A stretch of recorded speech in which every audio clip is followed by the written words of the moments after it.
आप सुन रहे हैं कहानी मुफ्त की मिठाई, मेरी यानी अर्चना ठाकुर की आवाज़ में। मास्टर जी एक हाथ में साग की गड्डी और दूसरे हाथ में 2-4 मूलियाँ थामे झूमते हुए अपने घर में प्रवेश करते हैं। मास्टर को देख आंगन में हाथ चक्की चलाती चलाती मास्टरनी एकदम से रुक गई। हाय दैया, सब्जी तो घर पर रखी थी, फिर काहे ले आई सब्जी?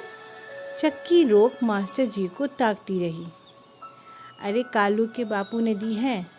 अपने पीले मटमैले दांत निपोड़ते हुए मास्टर जी के बगल में सब सामान नीचे रखते हुए बोले। ओहो समझी, मुफ्त में उठा लाए, कहती हुई पुनः चक्की चलाती रही।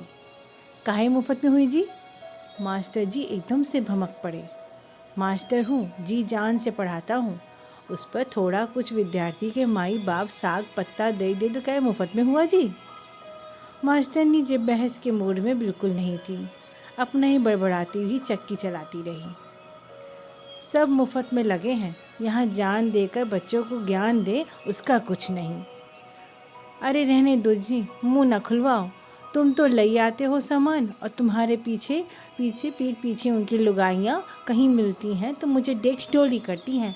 लो मास्टरनी जी आ गई, कुछ चाहिए का? मास्टरनी की बात सुन कमरे की देहरी पार करते करते मास्टर जी एकदम से रुक गए, फिर पलटकर जवाब देने को तुल गए। काहे टिटोली करे हैं? तुम भी कह दिया करो, गुरु को गुरु दक्षिणा नहीं लगती क्या? गुरु हरदम गांव से गुजरते खेत घूरे तो दक्षिणा तो देनी ही पड़ेगी। कह देती हूँ, ऐसे ही मुफ्त के चक्कर में कहीं किसी दिन लेने के देने न पड़ जाए। मास्टरनी अपने ही बड़बड़ाती रही और मास्टर मुंह बनाते रहे। अरे जी, तुम तो अपना ज्ञान रहने ही दो और चुपचाप अपना काम करो। मास्टरनी जानती थी वो जो कहना चाहती है उसे भूल कर भी मास्टर जी नहीं समझेंगे, इसलिए चुप होकर अपना काम करने में लग गई। मास्टर जी की अब ये आदत सी बन गई थी कि किसी भी अपने विद्यार्थी के परिवार वालों से किसी न किसी बहाने से कुछ न कुछ लेते रहते, और मास्टरनी को ये बात कतई पसंद नहीं थी और कर भी क्या सकती थी। होली आने को थी, मास्टरनी मास्टर जी को मिठाई लाने को बोल रही थी और मास्टर जी हर बात पे टाल जाते। फिर आखिर बोले, ठीक है, आज शाम तक ले आऊँगा। मास्टरनी अपनी कहकर चली गई और मास्टर जी ने मन ही मन सोच लिया कि होली की मिठाई भी अब कैसे मुफ्त में लानी है। उनके एक विद्यार्थी लल्लन के पिता हलवाई थे। इस वक्त वे अपने एक नए नौकर को अच्छे से डांट पिला रहे थे।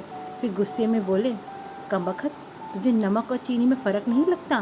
सारे पेड़े खराब कर दिए, अब जा मर कहीं जाके। फिर मन में ही बुदबुदाते हुए बोले, अब इतने पेड़े को कैसे बर्बाद जाने दूँ, गधे ने नमक मिला दिया। चलो इसे सजाने में ही पड़ लेता हूँ, दूंगा किसी को नहीं, कम से कम दुकान तो त्योहारों में भरी दिखेगी। पेड़े सजाकर जे हुई पलटे थे कि कुछ आवाज़ सुनकर पीछे देखते हैं कि लल्लन सीढ़ी से गिर पड़ा। वो दौड़ कर उसके बाद पहुँचे। अरे नालायक, त्योहार में ये क्या कर बैठा, सब जान के दुश्मन बने हैं।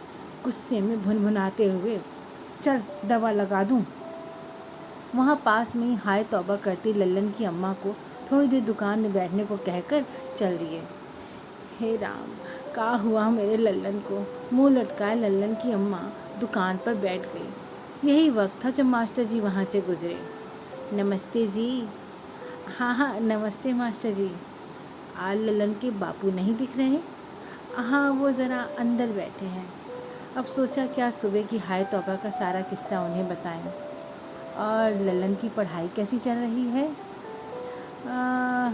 यही तो मैं कहना तो चाह रही थी कि थोड़ा ज़्यादा ध्यान देने की ज़रूरत है मास्टर जी। फिर कुछ पल रुक कर, हाँ, अगर थोड़ा सा स्कूल के बाहर अलग थोड़ा सा आप ध्यान दे लें तो। वो कह के चुप हो गई। मास्टर जी को मौका लगा, तुरंत बोला, हाँ, मैं भी यही सोच रहा था कि थोड़ा सा स्कूल के बाद उस पर थोड़ा ध्यान दे लूँ तो बड़ा अच्छा बच्चा निकलेगा। हाँ मास्टर जी, थोड़ा देख लिया करो। हलवाई तुरंत उचकी। हाँ क्यों नहीं, अच्छा है, मेरे पास समय, मैं देख लूँगा। फिर थोड़ा मुंह बिचकाते हुए, चलता हूँ। कुछ चाहिए था क्या मास्टर जी? हाँ मास्टरनी जी, मिठाई लाने को बोल रही थी, अब यहाँ आकर देखा कि बटुआ तो मैं घर पे ही भूल आया। अरे बस इतनी सी बात। अरे हमारी ओर से मास्टर जी नी को मिठाई ले जाइए। अरे अरे आप भी क्या कहती हैं, थोड़ा बेमन से दिखाते हुए मास्टर जी मुस्कराए। हलवाई जल्दी से पेड़े मिठाई के डिब्बे में बंद कर मास्टर जी को देकर अपने खीसे निपोड़ने लगी। मास्टर जी भी मनी मन सोच रहे थे, काम भी हो गया और कहीं दौड़ कुछ कहना भी नहीं लगाना पड़ा, और लगभग दौड़ते हुए घर पहुँचे। मास्टरनी सामने ही बैठी थी। लो देखो मिठाई ले आया। मास्टरनी जल्दी से बाहर आई और सोचने लगी, आज मास्टर जी ने कैसे इतनी बात जल्दी सुन ली। मास्टर जी शेर की तरह फैलकर चौकी पर बैठ गए। लाओ प्लेट, पहले 2-4 पेड़े चखता हूँ। मास्टरनी जल्दी से प्लेट ले आई। मास्टर जी ने लपक कर प्लेट पकड़ी और 2-4 पेड़े निकाल कर गप से मुँह में धर लिए। मास्टरनी मुँह देखती रही और मास्टर जी ने एक एक करके झट से कई सारे पेड़े निगल लिए। तभी उनके चेहरे का रंग बदल गया। मुंह की हालत ऐसी थी कि न उगला जाए न निगला जाए। ऐसा लग रहा था जैसे नमक का पूरा पैकेट ही निगल लिया हो। उधर मास्टरनी जी मास्टर के चेहरे को घूर रही थी कि क्या हुआ, कुछ ज़्यादा मीठा है क्या पेड़ा। मास्टर जी को कुछ कहते न बना, बस खिसियानी बिल्ली की तरह मास्टरनी का मुंह तकते रहे और मन ही मन पछताते रहे मुफ्त की मिठाई पे।